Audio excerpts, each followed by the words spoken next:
Yes, good day, beautiful souls. My name is Marella. I am a parent, and I'm here again to inform you of what our children are facing during this time.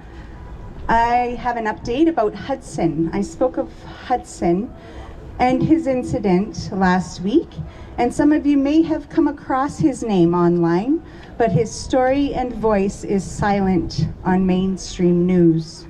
Hudson's incident occurred on October 26th. His parents immediately reported the incident to the school board and the Honorable Mr. Rosewell, MLA of Lloydminster. Hudson's mother also shared her letter on Facebook, and it was shared far and wide amongst groups, especially in groups tirelessly trying to unmask children in schools and on buses. I personally spoke with Hudson's mother, who told me that without hesitation, Honorable Mr. Garth Rosewell, MLA of Lloydminster, dropped his previously planned agenda for November 4th assembly and brought Hudson's story to chamber floors. Yeah! God bless Garth Rosewell. Here I will read what he presented to the legislature. So this is his letter. He read this on the floor. I want to take a moment to recognize a constituent of mine, 5-year-old named Hudson. Hudson is like most children his age. He enjoys playing outside, spending time with his family, and going to school with his friends.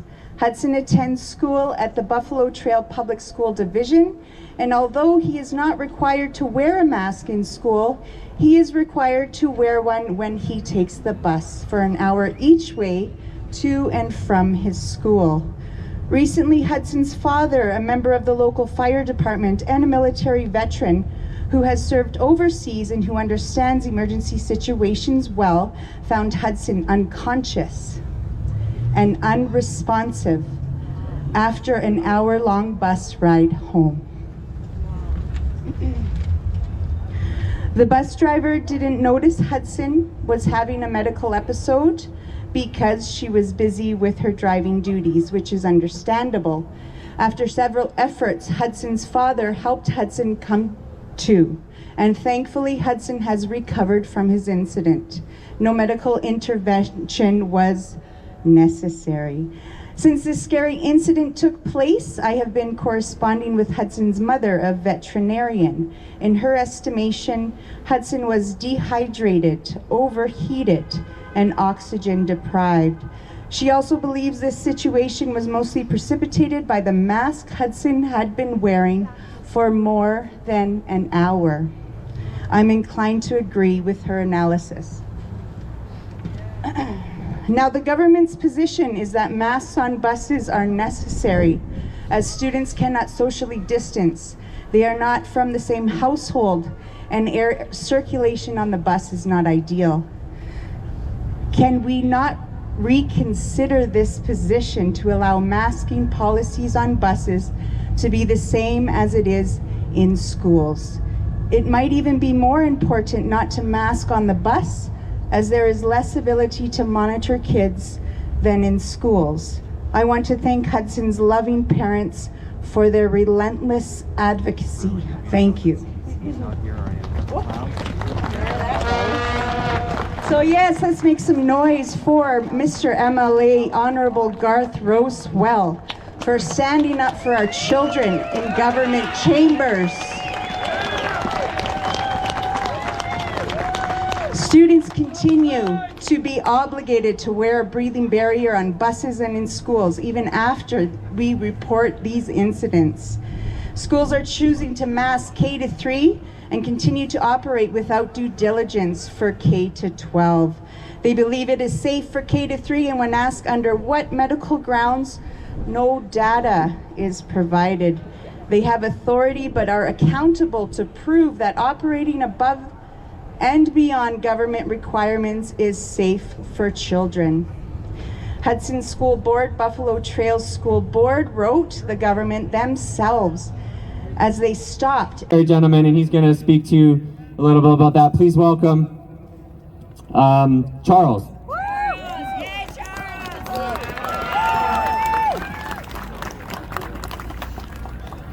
You guys excited to be here? Yeah! All right. Well, good afternoon, freedom fighters. My name is Charles Holt, obviously, like you said. Hi, Charles. So, on the civilian world, I work for Finning Canada as a heavy equipment technician. Yes. I was in the military for 17 years. Okay, I've had the privilege of being in the Canadian Forces, serving in Bosnia and many other capacities across Canada. Eventually leaving as an officer, retiring because I had a different battle to deal with. I do cherish that time though. I've also been in the oil field, insurance, finance, investment industry, and I taught as a teacher in Taiwan for 3 years. I say this to give everyone some context of the different capabilities we have and a huge capacity to learn. This enables us to see different perspectives. Due to the actions of our government and society, our family has now lost 3 members. My grandmother, my aunt, and my uncle, all in 3 months, all post-vaccine. When the government first implemented the lockdowns, my brother was institutionalized. He's been in the mental hospital now ever since it began. He was confined to his room among everybody else for a month and a half for 2020 Christmas. All of them. We're not even able to visit him now because of all their policies. It's pretty difficult. It's tough on our family. Believe it or not, myself and many others, we've been in this fight for decades, long before this even started. So when the COVID measures began, it was a serious blow to the work that we've been doing up to this point. How many of you have been betrayed, harmed, now or in the past, by someone in a position of authority or close relationship of respect? Put your hands up. Okay. So you've been initiated into the reality that the line of evil runs down the center of everyone. You're not naive. And you know that this battle must be fought because the consequences of not fighting are far worse. The upside is you survived, so you know you can. Unfortunately, those making the decisions are naive. Because of this, they are not aware of their own evil behavior. Or even worse, they're acting deliberately evil. Right now, Finning Canada have implemented their vaccine policy. As of the 22nd of this month, all employees are required to be vaccinated or to go for a test before they go to work, regardless of the efficacy of the tests or the vaccine itself. This is in direct contravention of Finning's own discrimination and harassment policies. Not to mention all of the other laws that are being broken by our government. You guys are aware of this. Sorry, it's a bit chilly, got a runny nose.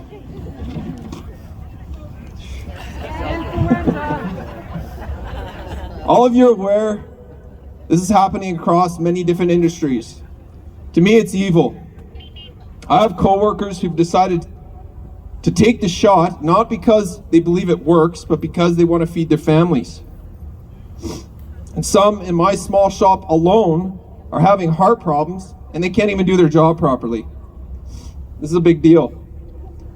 Each worker in the oil sands outputs 1.4 million hands of labor per day. That's civilization as we know it.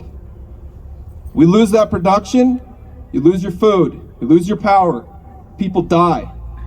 That's a big deal. This is coercion, it's manipulation, it's against the Nuremberg Code 1. It's awful. Also in the military, the same thing is happening. They're implementing their policy on the vaccine. It's essentially an administrative release. They will not allow you in the facilities, which means you won't be parading. And it's likely a 5F release. That means a dishonorable discharge. You won't be able to have a government job ever again. The upside is you won't work for a corrupt government.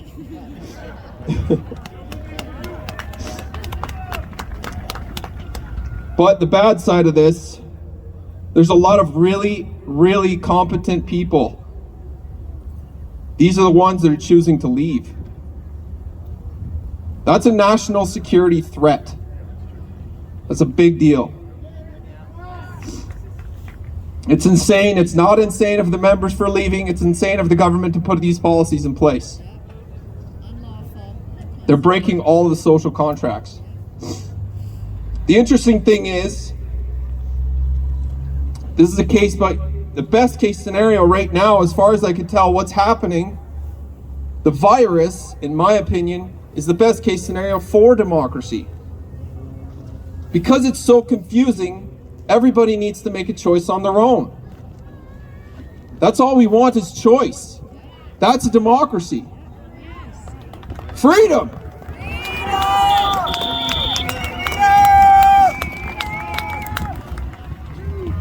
Look, I don't think any of us are naive that life is just all rainbows. Life is tough. But we're humans. We're stronger than that, and we've overcome everything in the past. So it's up to us to face it head on. Just give us the choice. That's all we want, to strengthen ourselves, to improve ourselves, to find a way. The vast majority of people are overcoming the virus. You guys know it. 99.9%. It's not good. So what the government should be doing is just educating the people as best they can with the knowledge that we all have, and we should be educating ourselves. You guys know this. So life is suffering, but we can't escape it. But like I said before, we can overcome it, like we have in the past. On that note, I'm very proud that everybody here is fighting. Fight locally, have those conversations. It's the small communities, talk to your small groups, get yourself informed as best you can, and try your best to wake people up. To understand what's happening right now and how dangerous this is. Because they're coming for our kids. It's brutal. And we know it. We have to stand up because the road to hell is paved with good intentions. And they believe that they have good intentions. So keep fighting, keep talking. You have the power to do it. Thank you. Thank you. Ooh, hello, all you beautiful people. Yes. Yeah, we really filled up here today, and that's what I want to talk about, honestly. Seeing everybody here is amazing. I've only been coming to rallies for a couple months myself, and the reason for that is really because the propaganda machine is strong. They tell us that, what does Trudeau say? That we're misogynists, that we're white supremacists, that we're violent, that we're dirty. Liar. Right? I don't see that here. Yeah, that we're racist. Yeah, I don't see that. I see diversity. I see positivity and love. I see unity and inclusion. And it makes me so emotional. Every week that I'm here, I cry from the stories and really from the energy. It's the energy that I feel, and it's beautiful. So thank you guys all for coming. I want to talk specifically about the energy that I feel because, so I'm Jewish, and in Jewish mysticism, there's this concept called tikkun olam. And what that is, I'll tell you the story about it. So the idea is that God, or the goodness in people, has been shattered. And some of those pieces of God, or the light, or the goodness, whatever you want to call it, came together, but a lot of those shards were scattered across the world and ended up inside us. And it's our job as human beings to take those pieces of goodness, to find them and bring them together and repair the world. Tikkun olam literally means repairing the world. And that's what I feel here every single week. That's what we're doing.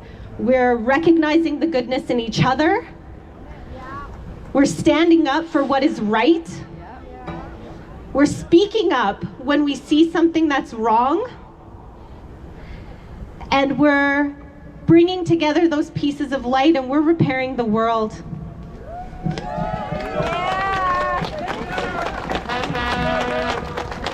And I feel it, like it's so overwhelming, you guys. It's amazing. And every week as the numbers grow, like Sarah was just saying, there's so many people here, and the momentum that we have is so strong. And if we keep doing this and we keep, helping other people see that goodness and recognize it, we're gonna win. There's no doubt about it. There's so much power in this movement and in each and every one of us, and I just want to say thank you for continuing the fight. I'll be here. I'll be bringing as many people as I can.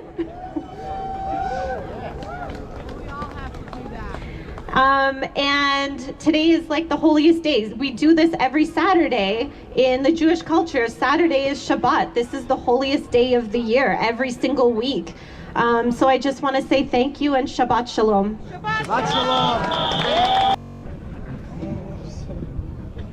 Shalom. Hi everybody. Hi. First I want to say I'm an immigrant, and I wanted to say you're Canadian people are really good heart people. I admire all of you a lot. You're all kind people, and unfortunately this evil is abusing all of you, and now it's time to all of you fight. Has time to be kind and has time to fight too.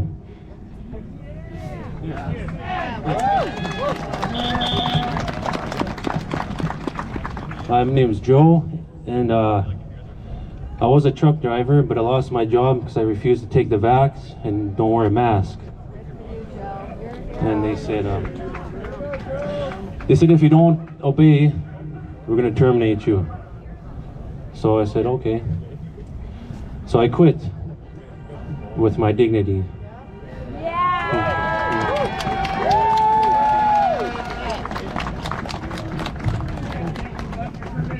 Yeah. And I just want to say, when I go to the grocery store, I see people. I see they visibly, they don't like this, but they still don't comply. They stop complying. If you stop complying, they can't do nothing. They're powerless. So remember, the government works for the people. We don't work for them. Fight for freedom.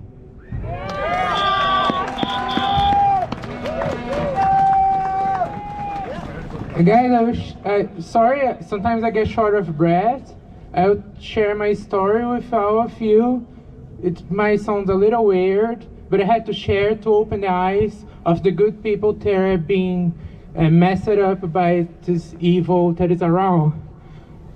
First, I don't know if anybody heard about this, but I had born hermaphrodite. It's gross. And because of that, I had to take a medication called cyproterone for over 10 years, like big company medication. And I did my surgery, and since my surgery, because my chromosomes are messed up, I have chronic blood clots. My body is full of blood clots. I don't know if I will be alive tomorrow, because some nights I can't breathe because my lungs is full of blood clots. I can't cry here, my life is horrible, but now I'm pretty happy here because a lot of people treat me really good and I love my husband. And I will say, I take blood thinners. I have to inject blood thinners in my belly to be able to breathe, and have retarded people wearing masks. It's ridiculous. I just want to say, don't stop fighting for your life.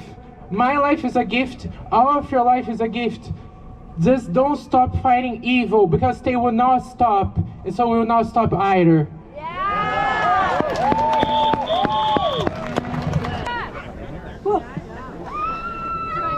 Good afternoon, everyone. First of all, I would really like to make a big noise for Ryan and this team. They have been out here in all kinds of weather. Thank you. They've come here in the rain and the snow, in the wind, and they've never stopped. They fought for this city and for you people for a long time. Very dedicated, very dedicated. Yeah, freedom. Thank you, everyone. My name is Sarah Hamilton, and I have a story. I had a liver transplant in 2012. When this first happened, it was probably the January, February, March area at the very beginning. I was phoned by my team, and my team told me, you have to stay in your apartment, you can't go grocery shopping, you can't, you have to wear a mask, you have to wear gloves, take the mask off, put the gloves on. It was so confusing, and I had just moved to Calgary. After a while, I thought to myself, what am I doing? I got a transplant to live. Yeah. And I'm going out there and I'm gonna live.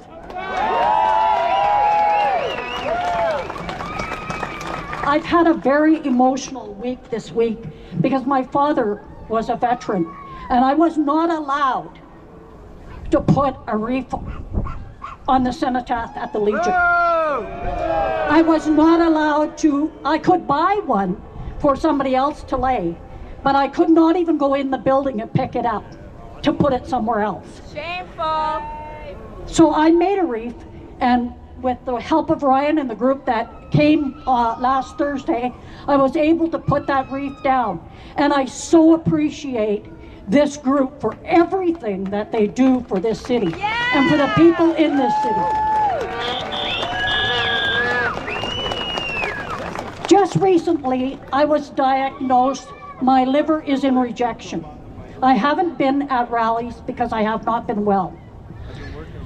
I have been very fortunate because with good doctors, good teams, I'm coming around and I know I'm gonna make it. I'm a strong woman and I'm not gonna quit now. So with that said, I have gone to probably 5 tests, had major blood work done in the last, I want to say 2 months. I've not been well.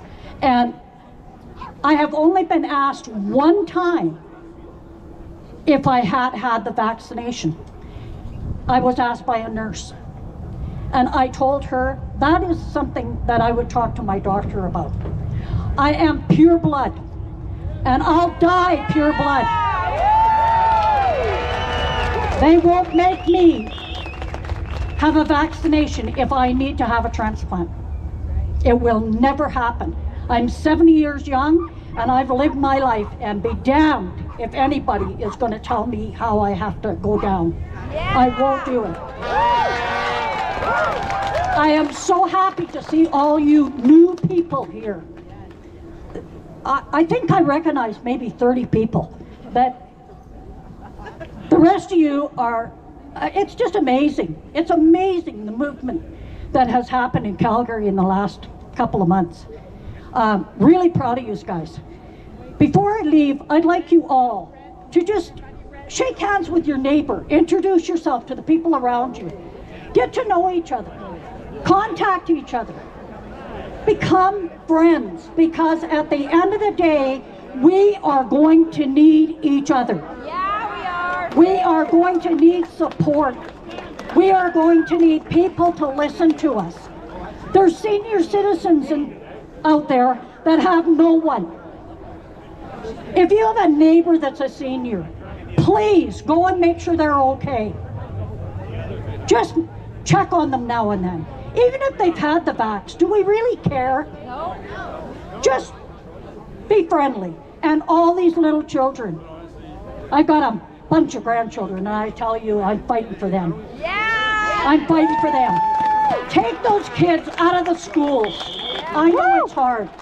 I know some of you people have lost your jobs, and I know a lot of people that are fighting to pay their rent and their bills. Please take the masks off your kids and get them out of the school system.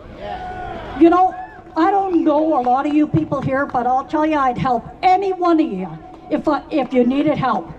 I'll babysit your kids if you need. I would do anything for anybody that's on this line fighting for freedom the way I am. Yes! Thank you so very much. Thank you, thank you, thank you. So dirty. So tell me, how that makes you feel? You look at the restaurants and it's a total discrimination. I mean, you are the unclean ones. You're the Jews of today. Yeah. How that makes you feel? Well, honestly, it makes me feel like what we're standing with here is what the community I want to be a part of looks like. The people in there who are bending over and deciding to agree with all of this discrimination are the people that I don't want to have anything to do with anymore. Because we'll accept them into this crowd, but they won't accept us into their restaurant. They won't accept us into their groups of friends. We have the largest group of people who are like-minded that I've ever seen in my life. And those people in there want nothing to do with it. It's sad, and that's how I feel. You certainly don't need to be vaccinated like what we do. Yeah, right? It makes Yeah. no sense whatsoever. Do you feel